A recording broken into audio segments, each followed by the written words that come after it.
Un ser humano no vale por lo que le valoran los demás. Un ser humano vale por quién es. Ya está.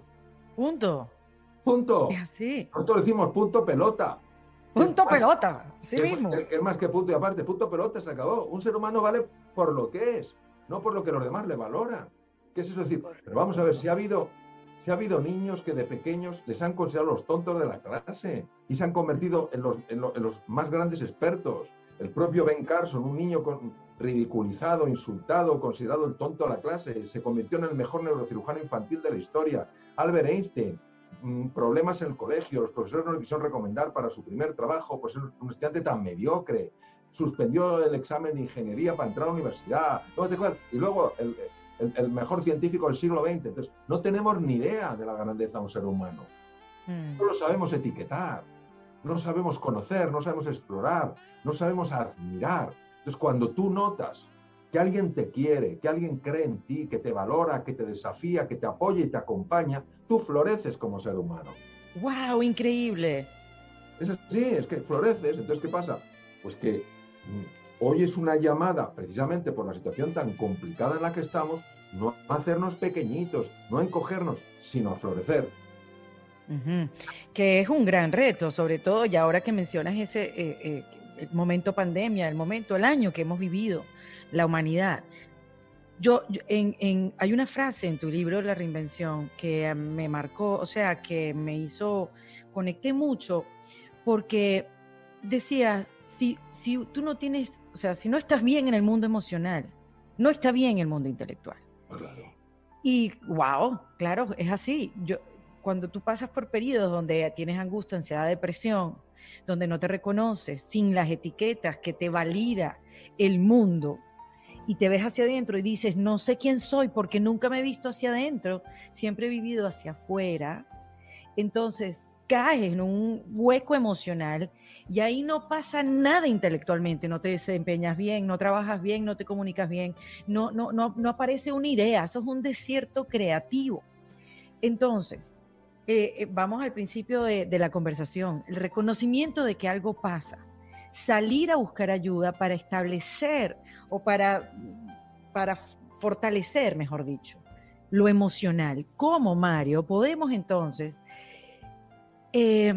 ayudarnos a madurar ese sistema de emociones que tenemos en un momento tan difícil como ha sido el enfrentar el COVID y la pandemia? Bueno, dos cosas. Primero, cuando hablabas efectivamente de lo emocional y lo intelectual. ¿Tú tienes cerca una ventana? Sí, enfrente mío. Bien. ¿Y esa ventana tiene persiana para subir y bajar? Sí. Bien. La ventana es la inteligencia, ¿vale? Okay. Tú, si te asomas, puedes entender el mundo porque lo ves. La persiana es el mundo emocional. Si tú bajas la persiana emocional, tú no ves nada. Esto es lo que pasa. Una persona bloqueada emocionalmente está anulada cognitivamente. Es decir, lo que abre la entrada de información por esa ventana que es la inteligencia es la persiana. ¿Qué ocurre? Que si tú no cuidas el mundo emocional, no estás cuidando el mundo intelectual. Una persona, repito, emocionalmente bloqueada, no importa lo inteligente que sea, que está intelectualmente, cognitivamente anulada. ¿Por qué? Porque el cerebro emocional es capaz de bloquear el cerebro ejecutivo. Y una persona ilusionada, una persona apasionada, sube la persiana, llega a la ventana y dice, uy, qué barbaridad, cómo se ha espabilado este chico, esta chica, qué ideas tan buenas tiene, parece que le han hecho un trasplante de cerebro. No le han hecho un trasplante de cerebro, ha subido su persiana. Bien. Ahora, respecto de lo que estás comentando, vamos a ver. Esta situación está siendo muy dura, es larga en el tiempo, estamos todos muy cansados, psicológicamente, nos ha afectado por montones de sitios, y esto hay que comprenderlo. Entonces, nosotros tenemos que entender una cosa. Todos necesitamos ayudarnos unos a otros. Y pedir ayuda no es un signo de debilidad, es un signo de inteligencia. Es un signo de inteligencia. ¿Quién no ha necesitado ayuda a lo largo de su vida? Yo he necesitado ayuda y necesito ayuda constantemente. Constantemente. Las personas más jóvenes necesitan la ayuda de la experiencia de los demás. Las personas con más experiencia, porque tienen más edad, necesitan más ayuda de los jóvenes para manejarse en las tecnologías digitales. Hombres y mujeres nos tenemos que ayudar, unos a otros, distintas culturas. Es el momento de aparcar las diferencias y centrarnos en lo que nos une, no en lo que nos separa. Entonces, ¿qué pasa? Pues que todos nos podemos ayudar y tener esa disposición a ayudar. Pero ¿qué pasa? Que para eso tenemos que entender que una petición de ayuda no es un signo de debilidad, es un signo de inteligencia. Y todos lo vamos a necesitar, todos necesitamos esa ayuda. Correcto, o sea que en momentos de pandemia hay que ayudarse. Eso también, tú sabes que yo he escuchado mucho últimamente, Mario, me imagino que tú también, eso de la búsqueda de propósito. Creo que el COVID nos los vino a poner así de frente, ¿no? Como un espejo. Muchos empezamos a cuestionarnos, ¿no? ¿Cuál es nuestro propósito de vida? ¿Cuál es mi misión? Y muchos también empezaron a cambiarla, a reformularla y a darles otro tipo de dimensión. Y quizás, y lo que yo he escuchado mucho, es mi propósito de vida es ayudar a los demás. Que creo que está muy bien, que va con lo que me estás diciendo, pero quizás un poco genérico, ¿no? Un poco muy amplio eso de ayudar a los demás. Yo creo que el cómo, sentarse a cómo y poderlo como poner en papel. ¿Cómo se puede ayudar a los demás? Yo también estoy teniendo esa misma experiencia de hasta qué punto la búsqueda de propósito está convirtiéndose en uno de los puntos más importantes. En realidad, la búsqueda de propósito es lo mismo que la búsqueda de sentido. ¿Cuál es el sentido de mi vida? Que no es el porqué de mi vida, sino el para qué de mi vida. Entonces, ¿qué ocurre? Que llega un momento en el que, sobre todo en situaciones muy difíciles, donde todo se va derrumbando, o que es inestable y muy volátil, uno busca algo sólido, un para qué, un verdadero sentido, una razón de peso. ¿Qué ocurre? Pues que en mi experiencia el propósito nunca emerge del intelecto, siempre es un descubrimiento, es una revelación. Y efectivamente esa revelación, cuando es auténtica, busca el camino para que eso lo lleves a cabo de una forma práctica, de una forma concreta. Si es sencillamente yo quiero hacer algo para ayudar a los demás y no tiene concreción y no tiene acción, para mí no es un verdadero propósito, porque cuando el propósito empieza a emerger, tú empiezas a ver, pero con claridad meridiana, dónde tienes que aplicar eso.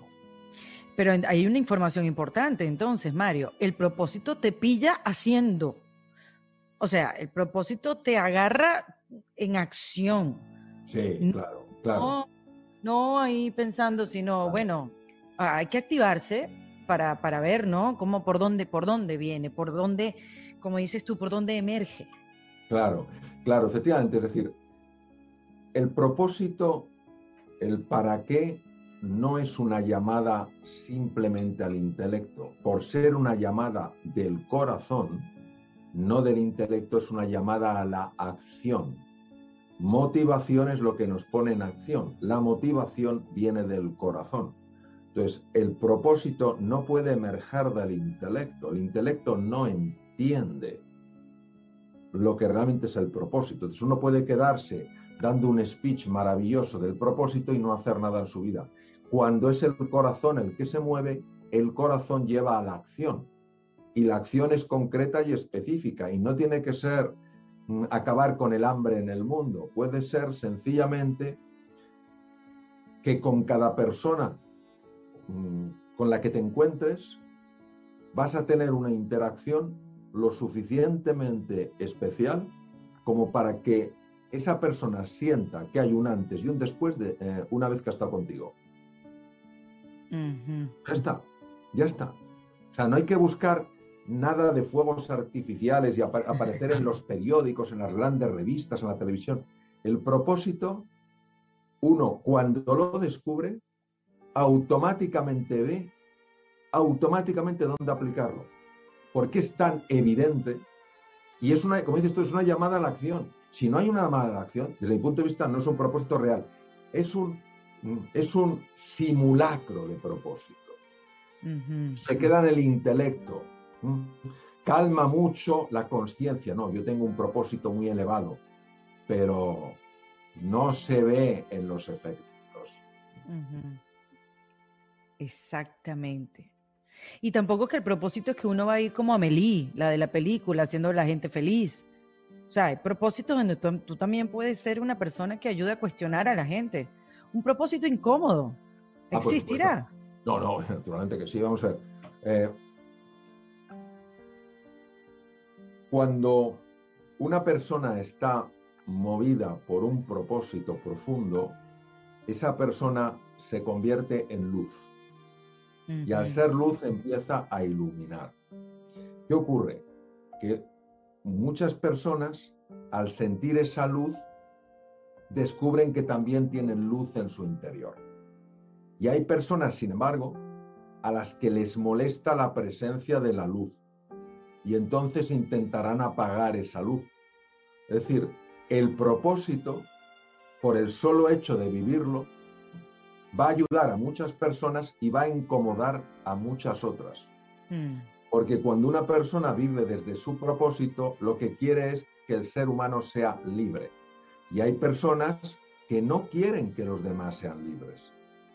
¿Me explico? Sí. Porque cuando estamos hablando del propósito, estamos hablando de una fuerza extraordinariamente potente que no pasa inadvertida. Con lo cual, aquellas personas que realmente tengan un interés auténtico, veraz, de que otros seres humanos puedan experimentar libertad, puedan experimentar felicidad, alegría, gozo, etcétera, aquellas personas disfrutarán con eso. Aquellas personas que lo que quieren es controlar, dominar, mantener el poder, no podrán soportar la presencia de alguien que está diciendo a otras personas, oye, tú no tienes por qué estar esclavizado. Tú tienes derecho a vivir en libertad. Entonces, claro, siempre sacude y muchas veces, pues claro, genera miedo. ¿Por qué? Pues porque la llamada a... Si es que lo decía también Nelson Mandela, decía, si es que el ser humano no tiene miedo a su oscuridad, tiene miedo a su luz. Pues claro, fíjate, yo hace muchos años... ¿Tú has conseguido mucha resistencia, Mario? ¿Dentro de mí? No, alrededor tuyo. A veces, sí. A ver, primero, ojalá yo fuera luz. Yo soy... Ay, pero ¿cómo vas a decir que no, Mario? Por amor a Cristo, amado, el Redentor. Trátate bien, trátate bien. No, ojalá fuera luz. Bueno, digamos que soy tanta luz como cualquier ser humano, no más que otro ser humano, ¿vale? O sea, yo soy tanta luz como cualquier ser humano. Entonces, en mi caso, ha habido algunas personas que sí les ha molestado, 99% todo lo contrario. 1% mucho, les ha molestado mucho. 99% todo lo contrario. Ya. Y se pueden convencer. O sea, esa resistencia se puede vencer. La has vencido. Bueno, como no se trata de convencer ni se trata de vencer, tú haces una propuesta, es como si tú haces un regalo. Tú no fuerzas a nadie a que tome ese regalo o a que lo valore. ¿No? Pero definitivamente es un regalo. Porque tú, Mario, o sea, ayudar a la gente a darse cuenta que no está condenado y que es un trabajo interno. Transformar nuestra vida, transformándonos a nosotros mismos, transformando el punto de vista. Eso es liberador. Eso es salir de una cárcel. Pero absolutamente. Lo que pasa, fíjate, no sé si conoces una historia, es impresionante. Hace muchos años, en una ciudad en los Estados Unidos, había como un zoológico, pero todos los animales están metidos en jaulas. Y entonces llegó un momento en que decidieron cambiar ese zoológico porque no era adecuado que los animales estuvieran ahí. Entonces, en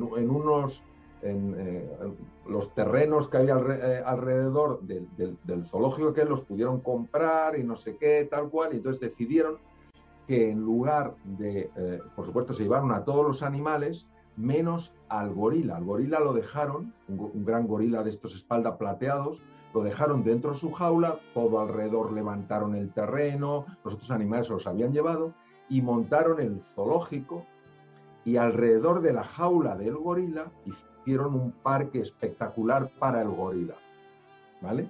Okay. ¿Por qué hicieron esto? Porque era un gran atractivo turístico, es decir, mostrar un dato de lo que había sido aquel lugar y de qué manera se había transformado, y como los gorilas son de los animales que más atraen a las personas, pues lo hicieron con el gorila.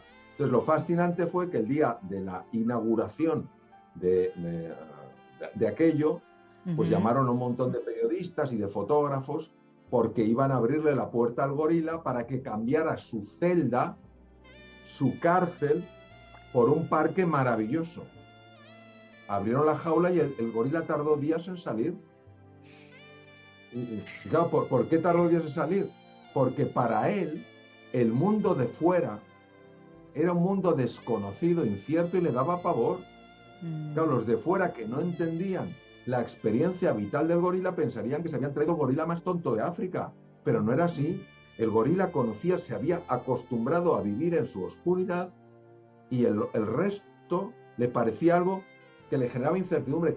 Claro, obviamente cuando salió de la jaula ya no volvió. ¿Qué nos pasa a los seres humanos? Que nos hemos acostumbrado a vivir en estas jaulas mentales. Y no es tan fácil que alguien vea que más allá de la jaula no hay un precipicio lleno de monstruos, sino todo un mundo por descubrir. Qué belleza, hermosa esa historia. Es muy Lo bonita, puedo sí, ver, sí, sí, y me puedo ver ahí. Mario, tengo 2 preguntas más para no abusar de tu tiempo. ¿Se puede cultivar la empatía hoy en día que la necesitamos tanto? Claro, por supuesto que sí. Todas las virtudes, o sea, la diferencia entre un valor y una virtud es que el valor es algo que descubres como importante, y cuando lo has hecho tuyo, cuando es parte de tu forma de ser y de estar, se convierte en una virtud. La empatía es una virtud. ¿Cómo lo incorporas a una forma de ser y de estar? Primero, cuando descubres que es un valor, es decir, cuando tú descubres que el haberte sentido comprendido tiene un enorme poder liberador, dices, oye, pues si yo comprendo a otra persona, si yo entiendo su sentir, tiene un gran poder liberador. Y entonces empiezas a practicarlo. Y en lugar de juzgar, paras el juicio y dices, voy a preguntar y voy a escuchar. Y poco a poco lo vas integrando hasta que se convierte en una virtud. Todas las virtudes, todas sin excepción, son entrenables, pero hasta niveles inimaginables. Ah, qué maravilla. Ok, parar el juicio, creo que es lo importante. Tú sabes que yo al final de todas las conversaciones que tengo acá en Defensa Propia, que bueno, el nombre de Mario viene, y sé que quiero explicártelo porque tú has hablado mucho de esto, es en defensa, o sea, de nosotros mismos. Es impresionante cómo el enemigo lo tenemos dentro de la cabeza, dentro de nuestra mente. El enemigo no está afuera. Sí. Sí, mira, yo aprendí mucho, estuve en una época con los doctores Garner y Perkins, que fueron los que trabajaron mucho con el campo de las inteligencias múltiples, y conocí a una mujer allí, una profesora maravillosa, era arquitecto, era profesora de arte, y me contó una historia muy bonita que ella había aprendido del pueblo navajo en Nuevo México. Yo siento un enorme respeto por las tribus nativas. Creo que tienen una sabiduría verdaderamente espectacular y que no sabemos entender esa sabiduría. Los llamamos tristemente salvajes cuando podríamos aprender mucho de ellos. Entonces, esta mujer me contó una historia que es que la tengo presente cada 2 por 3 en mi vida, ¿no? Y ya la aprendió el pueblo navajo. Es un mito que es el núcleo central de la filosofía de esa tribu. Dice, dentro de mí está teniendo lugar una terrible batalla. Por un lado está el águila majestuosa. Todas las acciones del águila están llenas de verdad, de bondad y de belleza. El águila que vive en mí vuela por encima de las nubes y aunque a veces baja a los valles, siempre deposita sus huevos en la cima de las altas montañas. Pero dentro de mí también vive un terrible lobo. Él representa lo peor que hay en mí, se sustenta sobre mis propias caídas y justifica su presencia diciendo que él también es parte de mí. ¿Quién ganará esta gran batalla? Aquel a quien yo cada día alimente. ¿Es así? Es así. Es que tenemos el águila y el lobo dentro. Es y así. no hay que matar al lobo. Lo que hay que hacer es alimentar al águila y no alimentar al lobo. Y entonces en cada ocasión, en cada encuentro, en cada situación, uno sabe.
Sabe lo que significa alimentar el águila o alimentar el lobo.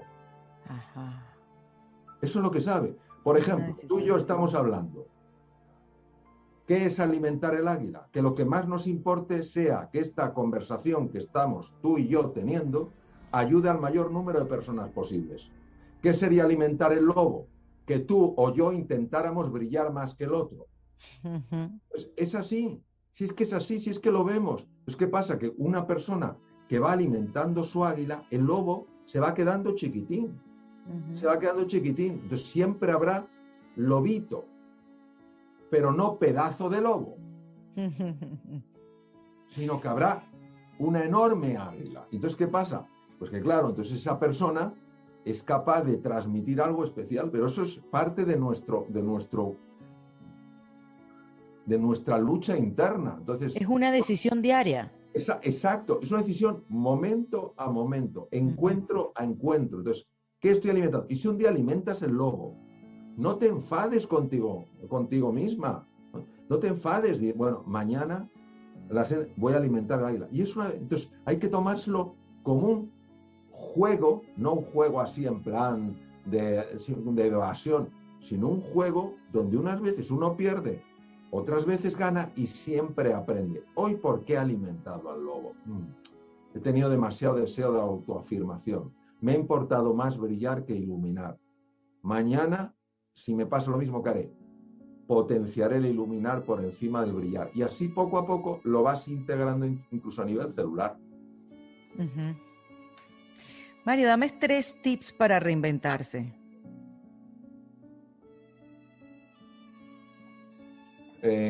Conocerse, comprenderse y superarse. Ay, es tan sencillo decirlo, Mario. Y el trabajo que da. Pero por eso, fíjate, yo ante estas cosas que sé que no son sencillas de explicar, no son simples de aplicar, yo siempre invito a que se hagan una pregunta. Porque la pregunta que solemos hacernos ante caminos que no son fáciles es ¿cuánto me va a costar? ¿Vale? Y yo lo que invito a que se hagan es otra pregunta, es ¿hasta dónde me puede llevar? Wow.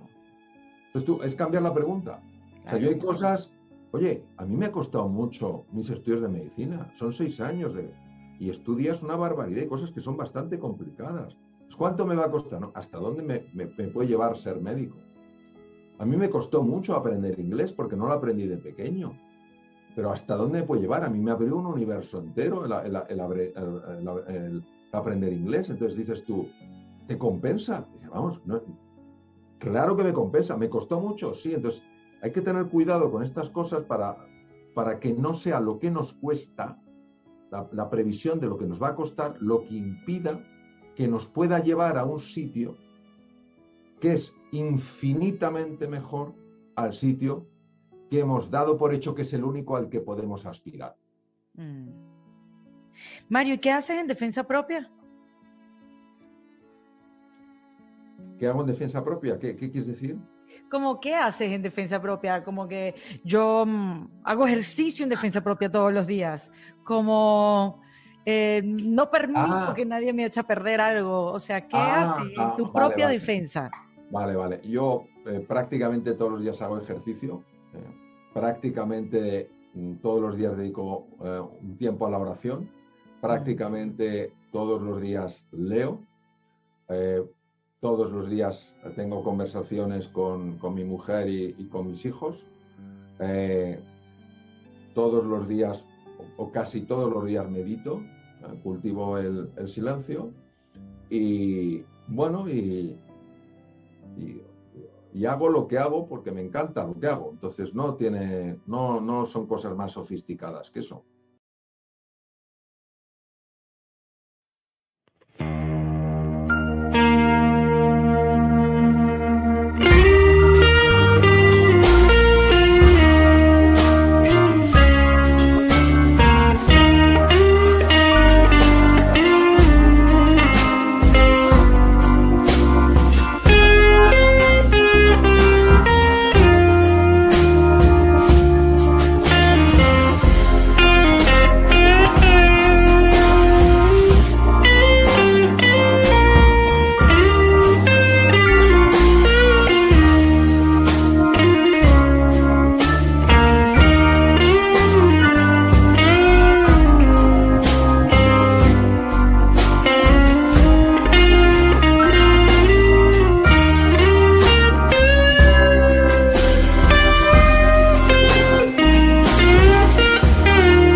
hopping through the puddle sea,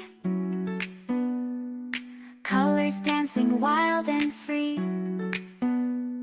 Skies are gray but I don't mind, cool raindrops on my skin I find. Kicking off my Saturday, watch the clouds just drift away. Rainbow in the rain, what a sight, colors shining on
Smiling faces, hearts alive.